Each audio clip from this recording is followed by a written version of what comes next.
Assalamualaikum dan salam keluarga Malaysia. Sekali lagi anda bersama saya, Nurul Alis, Adil Akhbar untuk laporan Berita Tengah Malam. Saudara, kerajaan tidak akan berkompromi dan berganjak seinci pun dalam mempertahankan hak dan kedaulatan negara. Itu jaminan Perdana Menteri Datuk Seri Ismail Sabri Yaakob susulan isu tuntutan kumpulan Sulu. Tegas beliau, segala aset dan harta di luar negara akan dilindungi menggunakan saluran perundangan sedia ada. Tindakan sedang dijalankan, sedang diambil. Seperti yang saya sebut, Menteri Undang-Undang dah sebutkan, kita telah menubuhkan Special Task Force untuk melihat perkara ini secara menyeluruh. Bukan setakat aset Petronas sajalah. Aset-aset lain kita di luar negara. Banyak lagi GLC, agensi-agensi kerajaan pun mempunyai aset di luar negara dan kita akan tengok secara keseluruhan. Itulah tanggungjawab yang kita berikan kepada pasukan khas Special Task Force mengenai Kesultanan Sulu.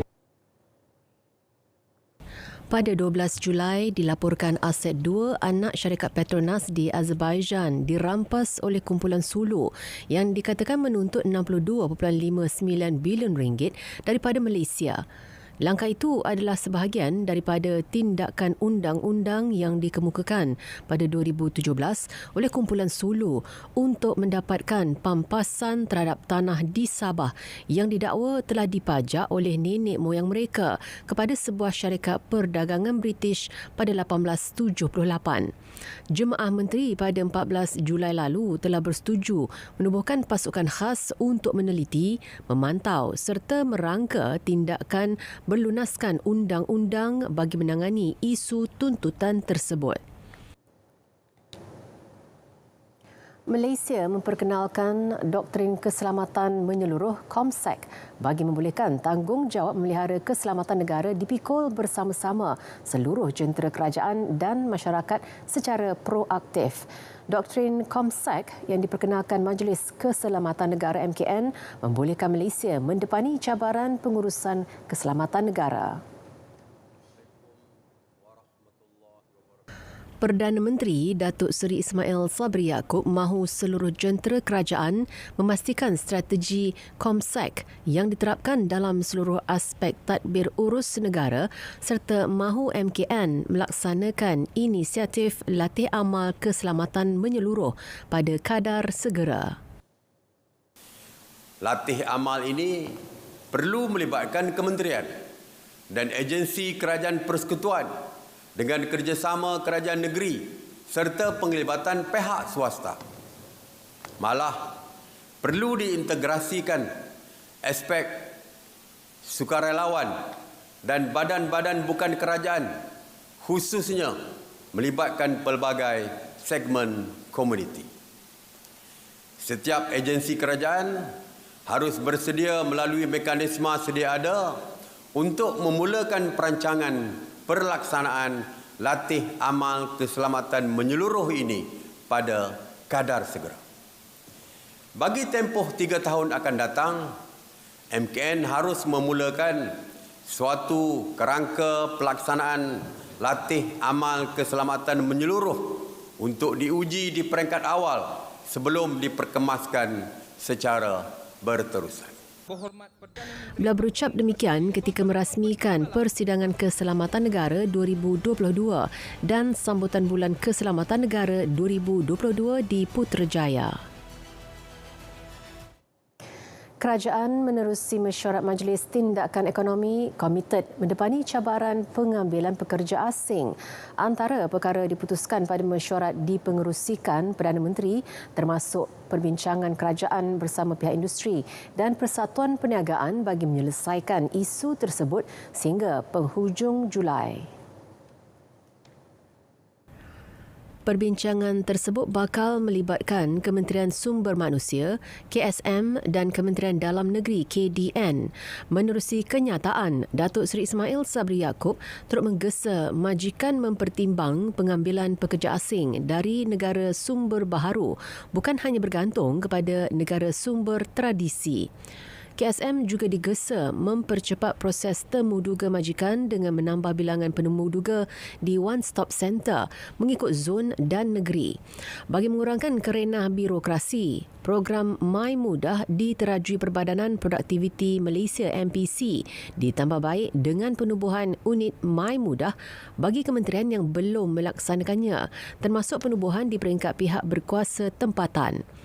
Pada mesyuarat sama, Kementerian Pertanian dan Industri Makanan juga diminta melaksanakan program berkaitan sekuriti makanan yang telah dipersetujui kerajaan dengan segera.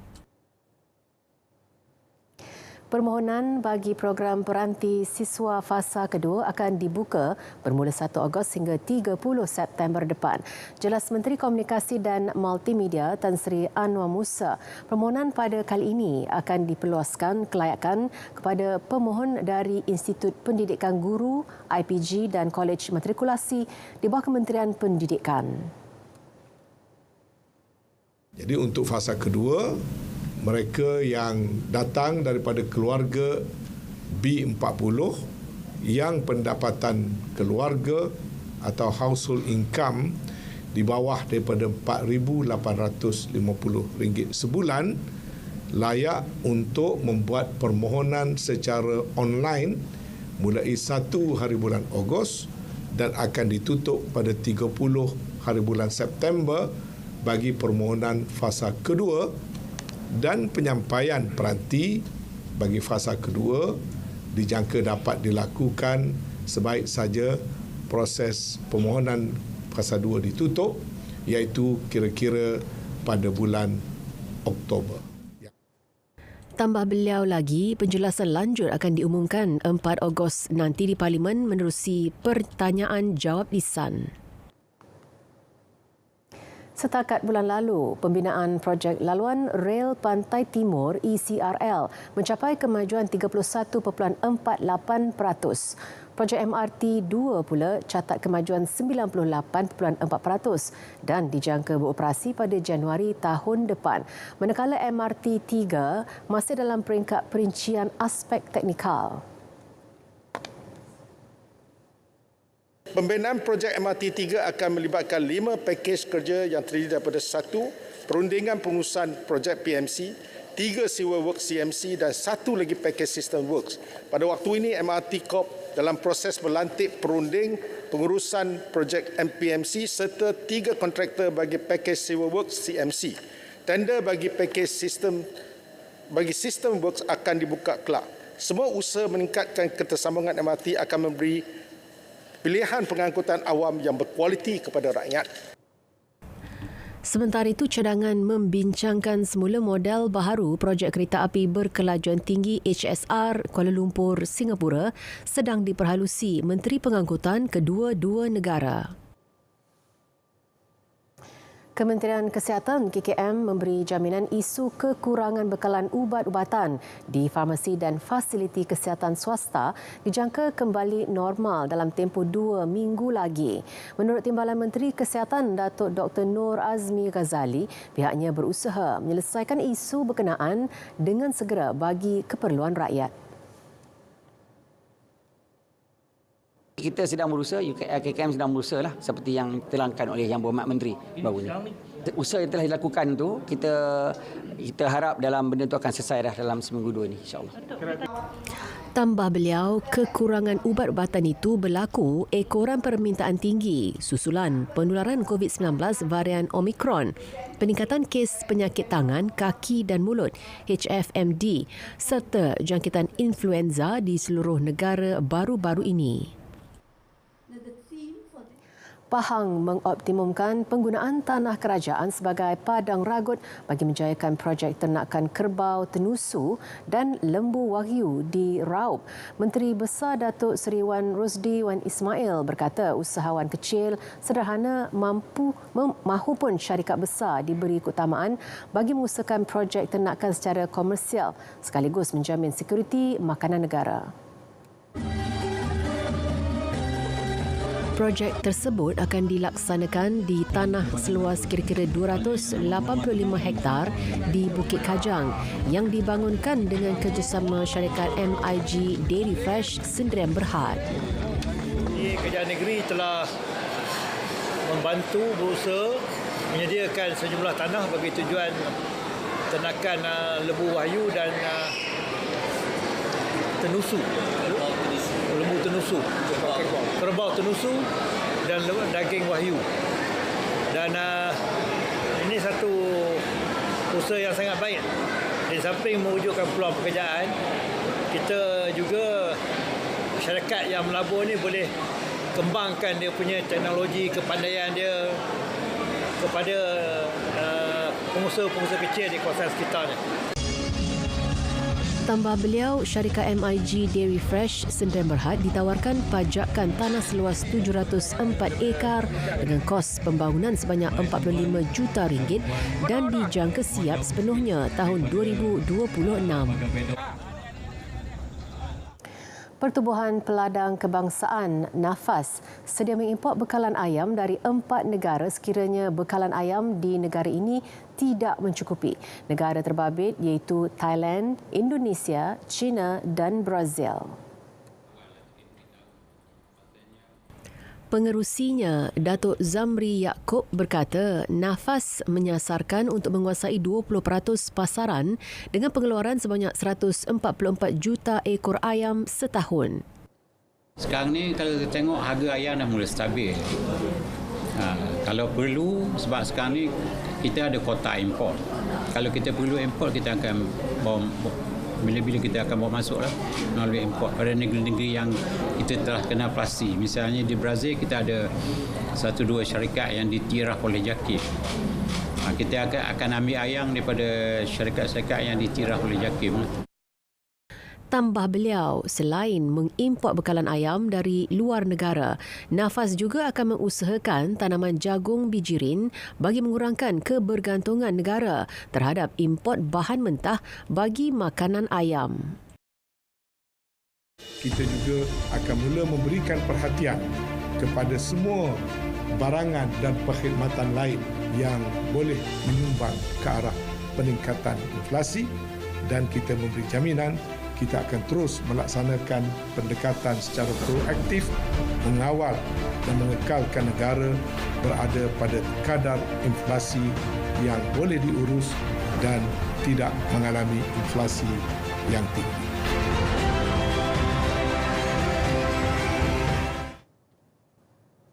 Bersua kembali. Mayat seorang lelaki warga emas berumur 74 tahun ditemui di atas Jalan Ladang Kelapa Sawit, Pampiran Lebuh Raya Senai, Desaru, Kota Tinggi, Johor, pukul 8 pagi tadi. Warga emas tersebut dipercayai telah meninggal dunia kira-kira 48 jam. Pemeriksaan awal pada mayat mendapati terdapat beberapa kesan kecederaan di bahagian kaki dan belakang kepala. Turut dijumpai wang tunai, telefon bimbit, kotak rokok serta kunci kereta. Ada laporan kehilangan ke? Tak ada juga. Laporan kehilangan pun tak ada juga. Apa sebab? Mungkin itulah kita nak kena siasat lah. Biasa kalau hilang ni dah 24 jam dia akan datang bala polis. Lagi kita tunggu bagi dia kebenaran untuk dia buat report. Bila dah hilang lebih daripada 24 jam. Katanya ada adik keluarga membuat laporan. Tak ada. Tak ada. Dan kita akan hubungi keluarga dia. Mayat dibawa ke Hospital Kota Tinggi untuk dibedah siasat. Seorang penunggang motosikal maut dalam kemalangan jalan raya di Seri Permata, Segamat, Johor petang tadi. Mangsa Wong Bun Chun, 47 tahun, ditemui tersepit di tayar belakang sebuah kereta. Komander Operasi dari Balai Bomba dan Penyelamat Jementah Pegawai Bomba Kanan 2 Fuad Muhammad dalam kenyataan memaklumkan kemalangan turut melibatkan seorang lagi mangsa yang selamat.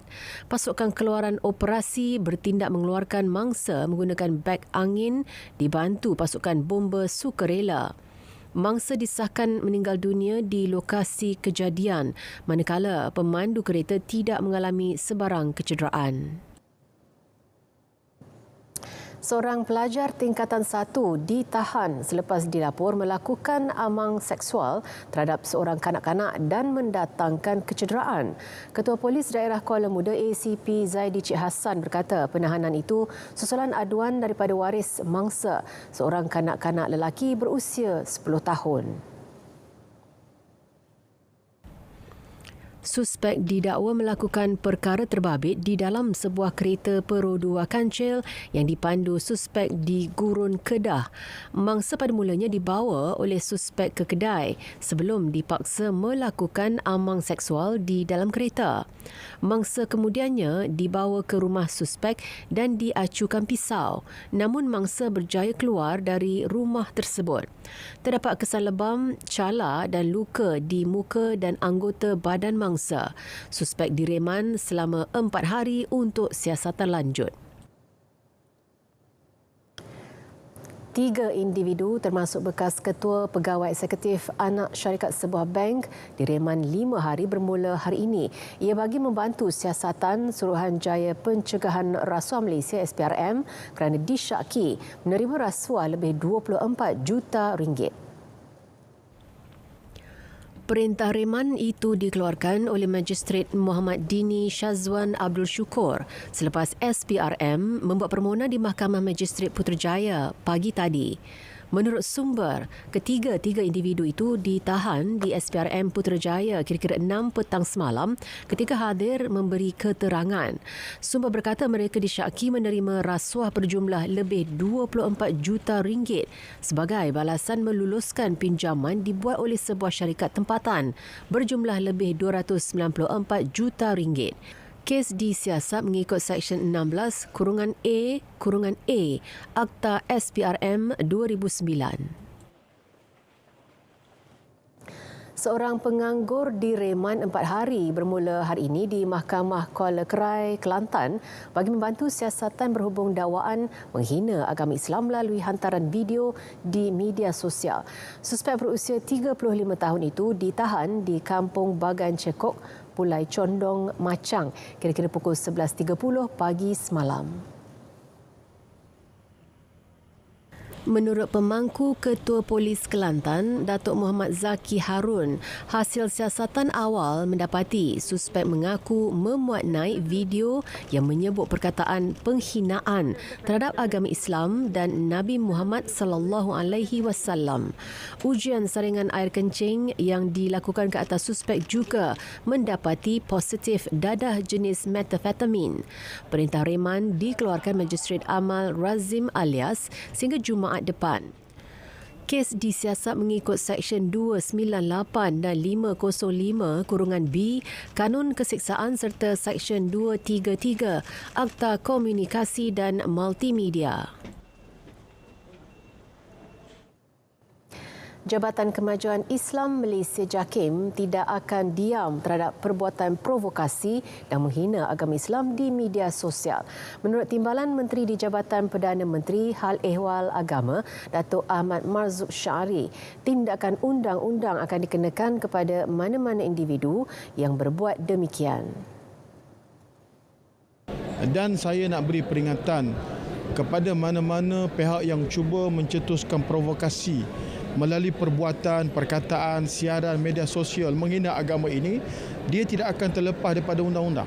Kita akan cari sampai ke lubang cacing dan kita akan pastikan mereka didakwa dan diheret ke muka pengadilan.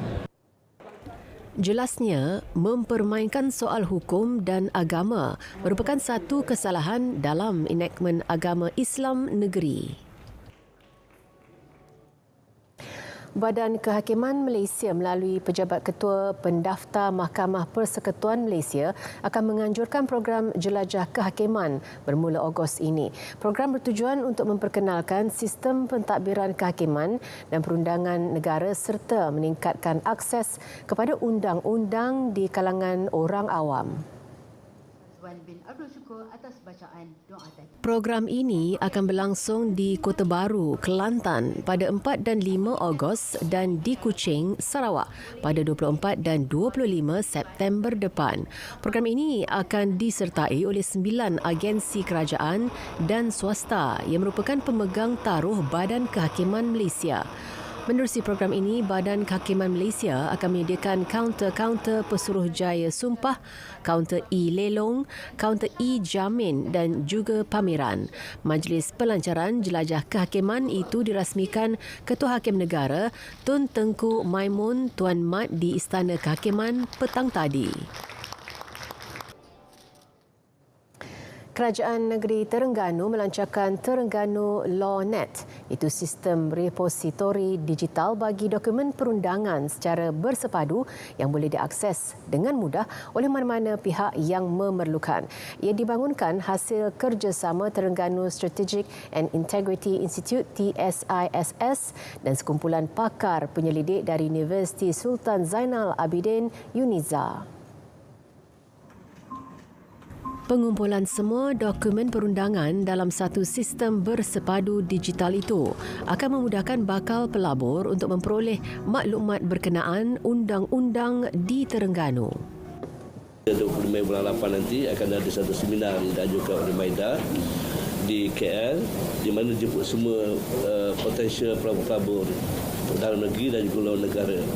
Di situ nanti saya insyaAllah akan juga saya sebutkan perkara ini untuk membantu mereka membuat keputusan, memahami Terengganu dan akhirnya mendapat keputusan tepat untuk pelaburan mereka.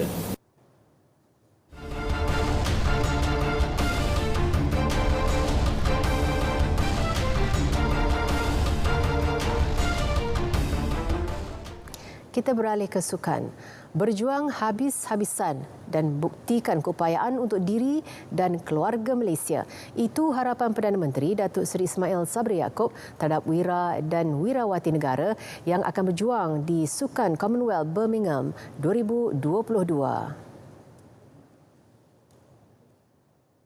Menurut beliau, kejayaan tidak akan diraih tanpa semangat juang yang tinggi dan persiapan terbaik. Pepatah Melayu mengatakan, genggam bara api biar sampai jadi arang. Menunjukkan bahawa keluarga Malaysia perlu memiliki keazaman untuk meraih kejayaan dalam apa juga yang dilakukan. Kalah menang sebenarnya adat pertandingan, tetapi tunjukkan kepada dunia semangat perjuangan anak-anak Malaysia, semangat harimau Melaya yang sebenar-benarnya. Dalam masa sama, Perdana Menteri yakin kontijen negara mampu merealisasikan sasaran pingat yang telah ditetapkan di tamasya tersebut. Dan saya yakin hari ini saya berdiri di sini melihat atlet-atlet yang berada di depan saya yakin bendera Malaysia akan berkibar megah di Birmingham dan lagu negaraku akan berkumandang di bumi Birmingham. Bangkitlah demi keluarga Malaysia, bangkitlah demi Malaysia. Beliau berkata demikian di majlis penyerahan jalur gemilang kepada kontijen Malaysia di Ibu Negara. Sukan Commonwealth Birmingham 2022 dijadual berlangsung pada 28 Julai hingga 8 Ogos. Sementara itu, Kementerian Belia dan Sukan KBS mengumumkan 6 pingat emas sebagai sasaran baharu buat kontijen Malaysia di Sukan Commonwealth Birmingham. Menurut menterinya, Datuk Seri Ahmad Faizal Azumu, sasaran berkenaan realistik mengambil kira beberapa faktor. Sukan yang menjadi sandaran pingat emas buat Malaysia adalah angkat berat, badminton, gym rama, bowling padang, powerlifting dan yang terbaru, sukan terjun. Pihak Majlis Olimpik Malaysia, Majlis Sukan Negara dan Institut Sukan Negara telah mengadakan perbincangan sekali lagi bagi melihat semula sasaran yang boleh ditetapkan. Maka dengan itu, berdasarkan perkembangan terkini prestasi pasukan terjun negara di kejohanan dunia baru-baru ini, pihak OCM, MSN dan ISN telah menetapkan sasaran 6 pingat emas bagi dicapai oleh kontijen Malaysia. Majlis Olimpik Malaysia MOM sebelum ini menyasarkan 7 emas, namun ia terpaksa dinilai semula susulan penarikan diri jaguh badminton negara Lee Zijia selain ketiadaan pemain skuash wanita S. Siva Sanggari yang terlibat kemalangan.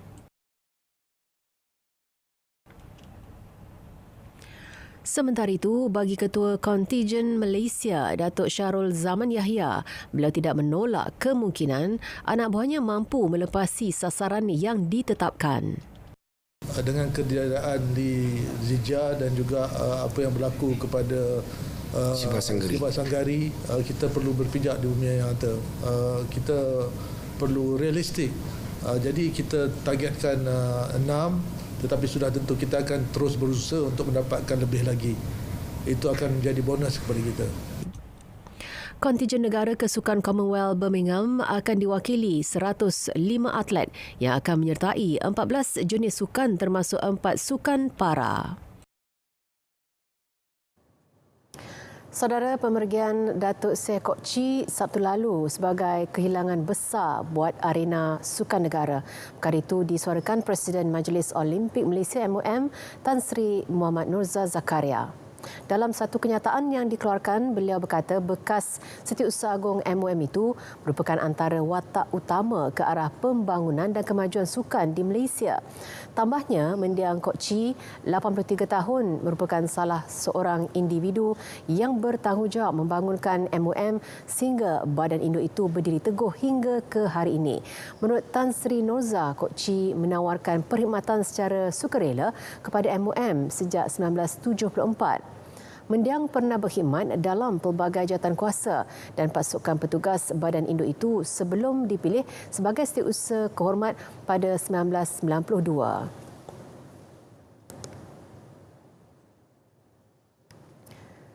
Kementerian Pendidikan Malaysia KPM komited dalam membantu melahirkan bakat baharu bola sepak negara bagi melonjakkan ekonomi khususnya dalam industri sukan tanah air.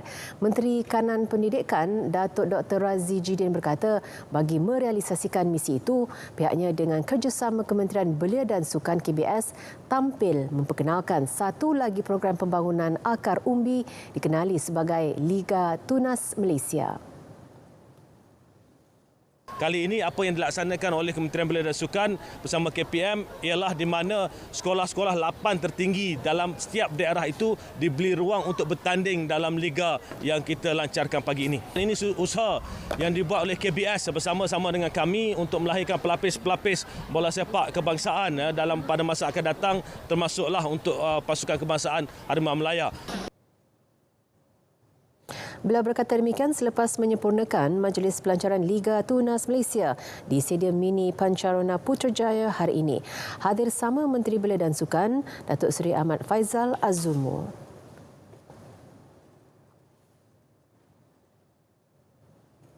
Saudara, berita tengah malam berakhir di sini. Dapatkan perkembangan sahih sepanjang masa melalui portal berita RTM di berita.rtm.gov.my. Saya Nurul Alis mengucapkan Assalamualaikum dan salam keluarga Malaysia.